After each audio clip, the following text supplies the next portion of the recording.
mga Marikoy, sobrang dami nga nakyutan kay Jace kanina. Actually, napaka-effortless nga ng kakyutan niya. Pagkatapos nga ng school niya, mga Marikoy, pinalitan ko lang yung suot niyang uniform. At ito nga yung pinalit ko, sando tsaka pantalon. Di ko na nga din siya pinaliguan dahil aalis kami. Sana lahat ng mga walang ligo, ganito kaganda. Di ko na nga din pinalitan yung ayos ng buhok niya. Ganyan na ganyan nga siya kaninang pumasok siya sa school. Anyway, tulad nga ng sabi ko, aalis kami dahil niyaya kami ni Daddy Tano. Madami nga kami pinuntahan dito sa may magalang na nagtitinda ng pagkain at saka cake. At ang sabi ko nga kay Daddy Tano, ako na yung bibili ng cake. Birthday nga pala ni mother-in-law, ito nga yung plano ni Daddy Tano. Ang plano nga ni Daddy Tano, bibili na lang nga kami ng merienda at dadalhin nga namin kay mother-in-law. Dahil nga sumasakit yung paa ni mother-in-law, kaya hindi na nga din siya naghanda. Anyway, habang iniintay nga namin itong si Daddy Tano, itong si Jace naman may tinuturo sa akin. Nakita niya nga pala yung mga nagtitindang laruan, kaya nagpapabili siya sa akin. Sa una pa nga, hindi siya makapag-decide hanggang sa makita niya nga itong baby na to. Ito na nga yung pinabili niya sa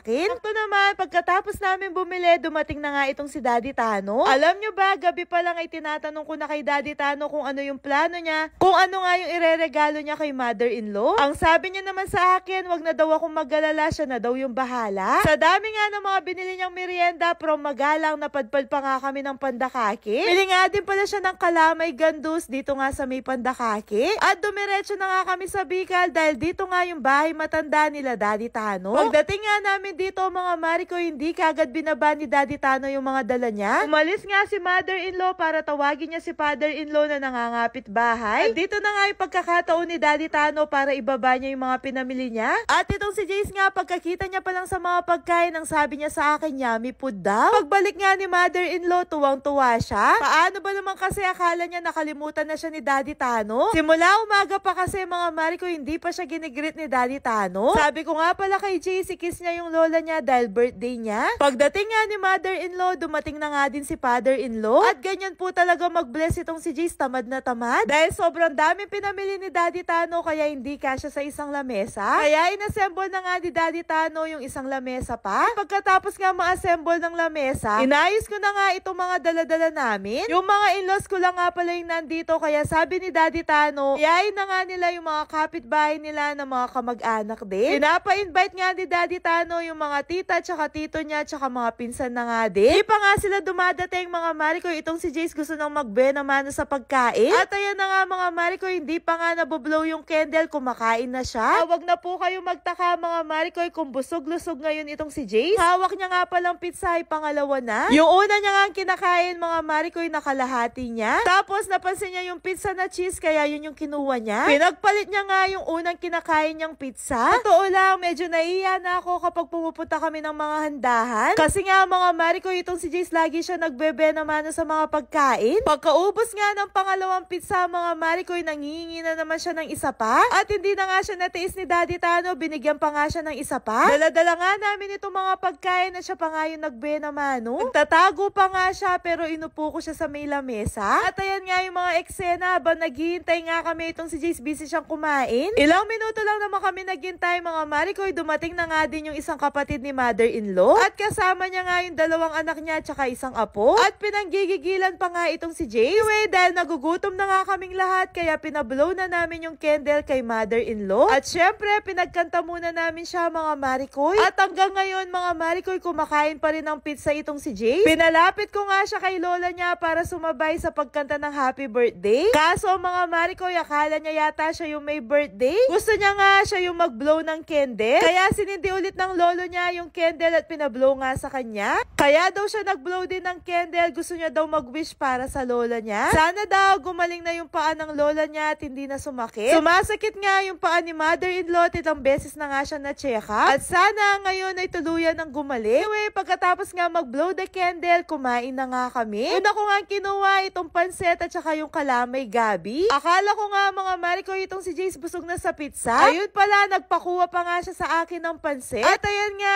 sabay na nga kaming kumain. Kapag usapang pagkain talaga, hindi talaga nagpapahuli itong si Jace. Katapos niya naman kumain, mga Marikoy, naglalaro nga siya dito at sinasamahan siya ng lolo niya. Masaya ako na ngayon ay nakakahiligan na nga ni Jace yung mga laruan. At mas gusto niya na talaga naglalaro kaysa nanonood sa cellphone. At dahil sanay nga siya maglaro mag-isa, mga Marikoy, kaya kahit mag-isa siya maglaro, okay siya. Anyway, binitbit ko nga pala yung anak ng pinsan ni Daddy Tano. At nakakatuwa itong si Jace kasi lagi niyang kinikiss yung baby. Pwede na talaga siya maging ate, mga Maricoy. Kaya Daddy Tano, paggalawin na ang baso. Anyway, matagal na pinapagalaw ni Daddy Tano yung baso. So hindi pa talaga nabubuo. Siguro right time darating din yun. Kung nga sa mga laruan, mga Maricoy, nakakailigan nga din ni Jace na sumayaw ngayon. Marunong na nga siya manggaya ng mga step. Nanay na lang talaga yung hindi marunong sumayaw. Kaya wala siya masyadong nagagaya. Tinanang ito si Daddy Tano. Alam niya yung mga sinasayaw ni Jace, kaya ginagaya niya si Daddy Tano. Anyway, pagsapit ng gabi, mga Maricoy, may dala-dala nga palang Jollibee yung pinsan ni Jace. Pinabili daw yan ng kapatid ni Daddy Tano. Dali-dali nga kumuha ng isang buong manok itong si Jace. Nakala mo ay mauubusan. Sabay sabi pa nga niya sa akin, gusto niya daw ng rice. Kaya pinangkuha na nga siya ng kanin ni Daddy Tano. At oo, mga Maricoy, kumakain na naman po itong si Jace. Kaya wag na po kayong magtaka kung napakatangkad niya at napakalaki niya sa age niya na 3 years old. Sa totoo lang po, yung mga sinusuot niyang damit ay pang 5 to 6 years old na at masikip na sa kanya.